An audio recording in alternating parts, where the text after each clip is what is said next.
جس سے ہم مستقبل میں جا کر یا ماضی بعید میں جا کر مختلف چیزوں کو دیکھ سکتے ہیں؟ کیا ایسا ہو سکتا ہے؟ کیا مستقبل میں کبھی ہم ٹائم مشین بنا پائیں گے جس سے ہم مستقبل میں جا کر اپنے پوتوں پڑپوتوں کو بھی دیکھ سکتے ہیں؟ آج کی اس ویڈیو میں ہم اسی موضوع پہ بات کریں گے۔ السلام علیکم، میں ہوں محمد ارباز خان۔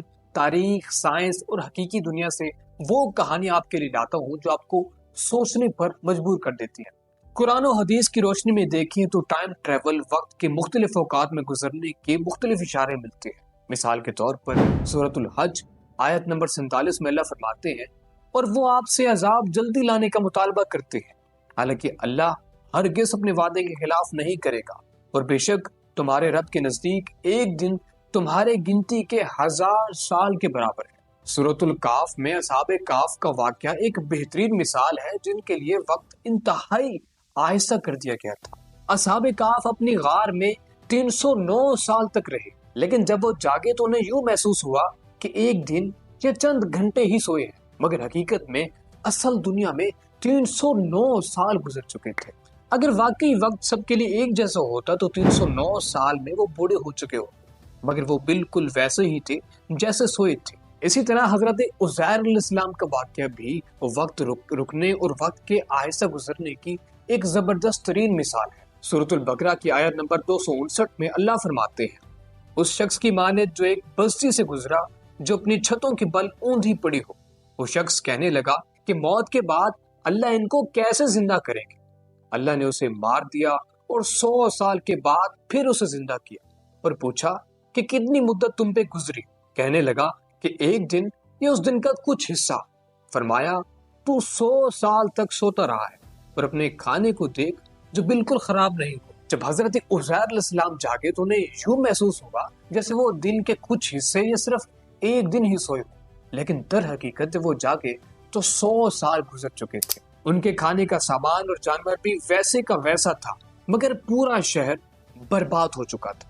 ٹائم ٹریول کی سب سے بہترین اور زبردست مثال شب معراج کی ہے، جب خاتم النبیین حضرت محمد مصطفیٰ صلی اللہ علیہ وآلہ وسلم ایک ہی رات میں ہزاروں سال کا سفر طے کرتے ہیں۔ حضرت محمد مصطفیٰ صلی اللہ علیہ وآلہ وسلم کو ایک ہی رات میں بیت المقدس سے 7 آسمانوں تک لے جایا گیا اور پھر واپس بھی لایا گیا۔ سورۃ الاسراء کی آیت نمبر 1 میں اس واقعے کا بیان ہے۔ یہ فاصلہ عام طور پر کئی سالوں میں طے ہونا تھا، مگر یہ فاصلہ نہ صرف ایک رات میں طے ہو گیا بلکہ آپ صلی اللہ علیہ وآلہ وسلم کی واپسی تک آپ کے بستر مبارک کی گرمی بھی موجود تھی۔ اب سوال یہ ہوتا ہے کہ کیا قرآن مجید میں ٹائم ٹریول کا کنسیپٹ موجود ہے؟ قرآن مجید میں ماضی میں جانے کا کوئی واقعہ موجود نہیں، اس لیے انسان کی ٹیکنالوجی میں جتنی بھی ترقی کر لے وہ ماضی میں نہیں جا سکتا جب تک اللہ نہ چاہے، مگر اللہ چاہے تو ٹائم ٹریول ممکن بھی ہو سکتا ہے، کیونکہ قرآن و حدیث میں ٹائم ڈسٹورشن کے کئی اشارے ملتے ہیں۔ اسی ٹائم ٹریول کے بارے میں نیوٹن نے اپنی تھیوری پیش کی کہ اگر کوئی شخص روشنی کی رفتار سے یعنی 3 لاکھ کلومیٹر فی گھنٹہ کی رفتار سے سفر کرے تو اس کے لیے وقت آہستہ ہو جائے گا، جبکہ زمین پر موجود لوگوں کا وقت معمول کے مطابق رہے گا۔ مثال کے طور پر ایک خلاباز روشنی کی 99% رفتار سے کسی دور سیارے پر جاتا ہے اور واپس آتا ہے تو اس کو صرف 5 سال گزرے ہوں گے، جبکہ زمین پر 50 سال بیت چکے ہوں گے، یعنی وہ ماضی کے مقابلے میں مستقبل میں جا چکا ہوگا۔ یہ پروسیس ٹائم ڈائلیشن کہلاتا ہے اور یہ تجرباتی طور پر بھی ثابت ہو چکا ہے۔ یہی عمل 1943 میں بھی کیا گیا جب امریکہ جنگ عظیم کے عروج پہ کھڑا تھا۔ دشمن کی آبدوزوں اور بحری حملوں سے بچنے کے لیے امریکی نیوی نے ایک خفیہ تجربہ کیا جو کسی کے وہم و گمان میں بھی نہ تھا۔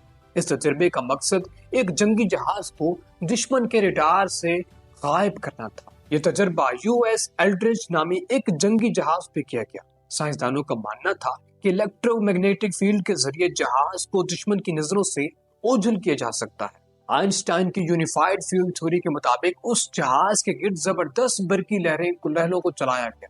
لوگوں نے دیکھا کہ سب کچھ آہستہ آہستہ دھندلا ہونے لگا۔ دھندلا ہونے کے بعد اچانک ایک نیلی روشنی آتی ہے اور اچانک سے جہاز وہاں سے غائب ہو جاتا ہے۔ کچھ رپورٹس کے مطابق جہاز تقریباً اس جگہ سے 200 میل دور ساحل پہ اچانک نظر آیا اور پھر اچانک پلک جھپکتے ہی واپس اپنے اصل مقام پر پہنچ گیا۔ مگر برا یہ ہوا کہ جب جہاز واپس پہنچا تو عملے کے ساتھ بہت خوفناک چیزیں ہو چکی تھی۔ کچھ لوگوں کا جسم جہاز میں دھس چکا تھا کچھ لوگوں کا دماغی توازن خراب ہو چکا تھا اور کچھ لوگ اس واقعے میں پراسرار طور پر غائب ہو چکے تھے جن کا کچھ بھی اتا پتہ نہیں چل پایا۔ اس تجربے کے نتیجے کے بعد امریکی حکومت نے اس پروجیکٹ پر پابندی لگا دی۔ کچھ رپورٹس کے مطابق امریکی فوج آج بھی اس ٹیکنالوجی پر تحقیق کر رہی ہے۔ یہ معمہ آج بھی راز ہے، لیکن اگر یہ سچ ہے تو یہ آج تک کی سب سے بڑی سائنسی دریافت ہے۔ کیا آپ کو لگتا ہے کہ ٹائم ٹریول کے شواہد دنیا میں موجود ہیں اور حکومتیں انہیں چھپانے کی کوشش کر رہی ہیں، یا پھر یہ